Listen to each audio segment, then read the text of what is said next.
Hello friends, welcome to Raj polytechnic classes. आज देखने वाले एक क्वेश्चन है।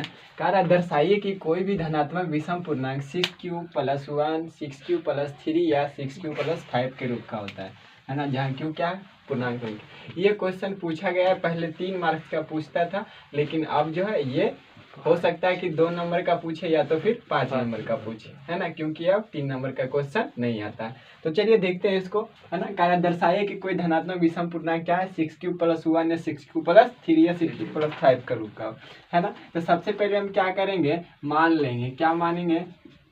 माना कि a कोई क्या है, धनात्मक पूर्णांक है। माना कि a कोई धनात्मक पूर्णांक है। माना कि a एक धनात्मक पूर्णांक, ठीक है। अभी ये कोई धनात्मक पूर्णांक है, मान लिए हैं। उसके बाद क्या करना है कि थोड़ा सा और मान लेना है कि माना b बराबर, है ना, कोई संख्या 6। b बराबर क्या मान लिए? 6। अब हमको पता है b बराबर 6 क्यों माने, थोड़ा सा देर में बताएंगे, है ना। हम जानते हैं यूक्लिड विभाजन प्रमेय का। यूक्लिड विभाजन प्रमेय क्या जानते हैं, क्या कहता है यूक्लिड विभाजन प्रमेय से? हम जानते हैं a बराबर bq + r, है ना। a बराबर bq + r है। चलिए ठीक है, इतना हमको पता है। a क्या है? एक कोई धनात्मक पूर्णांक है, इसलिए a माने थे कोई धनात्मक पूर्णांक है। b बराबर क्या यहाँ पे दिया हुआ है? 6। अब 6 क्यों माने हैं? क्योंकि यहाँ पे देखो दिया हुआ है 6q + 1 6q + 3 के रूप में, है ना। इसीलिए b बराबर हम क्या मान लिए? 6, है ना। तो चलिए, जब अगर हम b का मान रखते हैं तो a बराबर क्या हो जाएगा? 6q + r। r क्या है? r बराबर क्या हो सकता है? r शेषफल है, तो r शेषफल है तो r बराबर 0 1 2 3 4 5 ... कुछ भी हो सकता है ना। लेकिन हम कितना तक मान लेते हैं? 5 तक दिया हुआ है, हम 6 तक मान लेते हैं। चलिए 6 इतना रखना है हमको, ठीक है। चलिए, जब ये हमको पता है कि a बराबर इतना होना चाहिए, तब जब हम क्या करेंगे, r बराबर 0 रखेंगे तो a बराबर क्या हो जाएगा? देखिए तो a बराबर 6q + r के जगह पे 0, तो क्या बराबर में मिला? 6q, है ना। चलिए, दूसरा कह रहा है कि r बराबर हम क्या रखेंगे? 1 रखेंगे। 1 रखिए तो a बराबर क्या हो जाएगा? 6q + 1, तो कितना हो जाएगा? यही आंसर 6q + 1। चलिए, तीसरा में r बराबर अगर हम 2 रखते हैं तो a बराबर क्या हो जाएगा? 6q + 2। r बराबर अगर इसी तरह 3 रखते हैं तो a बराबर क्या हो जाएगा? 6q + 3। r बराबर अगर 4 रखते हैं तो a बराबर क्या हो जाएगा? 6q + 4। r बराबर अगर 5 रखते हैं तो a बराबर हो जाएगा 6q + 5। r बराबर अगर 6 रखते हैं तो a बराबर क्या हो जाएगा? 6q + 6, है ना। चलिए, अब हमको बताया गया था कि b जो माने हैं कोई क्या है? सम संख्या है। कि b क्या है? कोई सम संख्या या सम पूर्णांक, है ना। क्या है? सम पूर्णांक है। अब बताइए, जब कोई भी कोई सम संख्या है, आप लोग को पता होगा कि अगर कोई मान लेते हैं सम संख्या है 2 4, है ना, मान लीजिए 2 कोई सम संख्या है, तो अगर इसमें 1 जोड़ते हैं तो देखिए तो 2 और 1 क्या हो जाता है? 3। 3 क्या हो जाता है? विषम। लेकिन अगर ये सम संख्या में अगर 2 जोड़ते हैं तो ये क्या हो जाएगा? 4, जबकि 4 क्या है? सम संख्या। तो इससे हमको क्या पता चला कि यदि हम सम संख्या में 2 जोड़ेंगे तो क्या हो जाएगा? सम संख्या होगा। लेकिन यदि उसमें 1 जोड़ते तो क्या हो जाएगा? विषम संख्या हो जाएगा। क्या हो जाएगा? विषम संख्या हो जाएगा। अब बताइए कि b जो एक सम पूर्णांक है, तो देखिए यहाँ पे भी एक इसके सम पूर्णांक अगर मान लेते हैं कि 2 का कोई भी जब गुणनखंडन आएगा तो वो क्या हो जाएगा? जैसे कि 4 है, 2 का गुणनखंड है, 4 बराबर क्या लिखते हैं? 2 × 2 का गुणनखंड है। अब इससे हम कह सकते हैं कि अगर 2 का कोई भी मल्टीपल अगर आ जाए तो वो संख्या क्या कहलाएगा? सम संख्या। मल्टीपल मतलब गुणनखंड, है ना।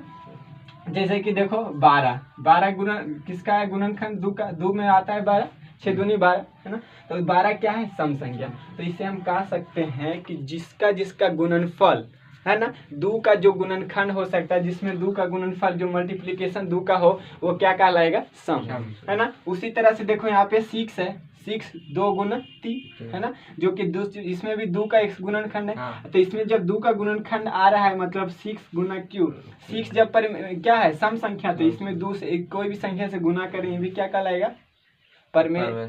सम संख्या में अगर कोई भी और से संख्या से किसी भी से गुना करेंगे, कोई भी संख्या मतलब कि सम रहे चाहे विषम रहे तो भी वो क्या कहलाएगा सम संख्या। कहने का अर्थ है कि अगर कोई सम संख्या है उसमें से या तो हम सम संख्या को गुना करें या तो हम विषम संख्या को गुना करें, है ना, वो क्या कहलाएगा सम ही कहलाएगा। जैसे में कोई भी संख्या मान लो कि 18 है ना, तो 18 किससे बना है 9 गुना 2 से मिलकर बना है 18। क्या है देखो, तो 2 एक सम संख्या, तो सम संख्या का विषम संख्या से भी गुना किए तो क्या कहलाए सम।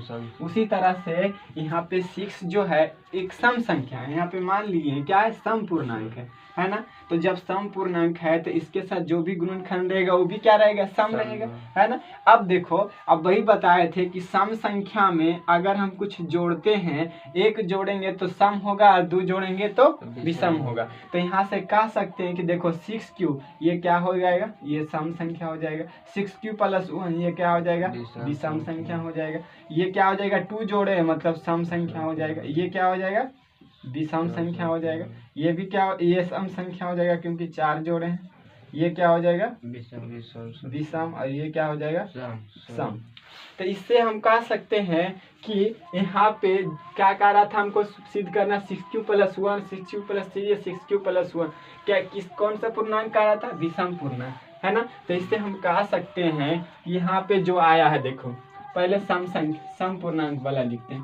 सम पूर्णांक कौन कौन सा हो जाएगा, तो देखो 6q + 2 और 6q + 4 ये सब क्या हो जाएगा सम पूर्णांक, है ना। लेकिन ये कह सकते हैं कि विषम पूर्णांक कौन सा हो जाएगा, ये सब सम हो गया, तो जो बचा हुआ है वो सब क्या हो जाएगा असम। तो कहीं ना चूंकि ये सब जो बचा हुआ है 6q + 1 6q + 3 6q + 5 ये सभी क्या है एक विषम पूर्णांक, ये सभी क्या है एक विषम पूर्णांक है।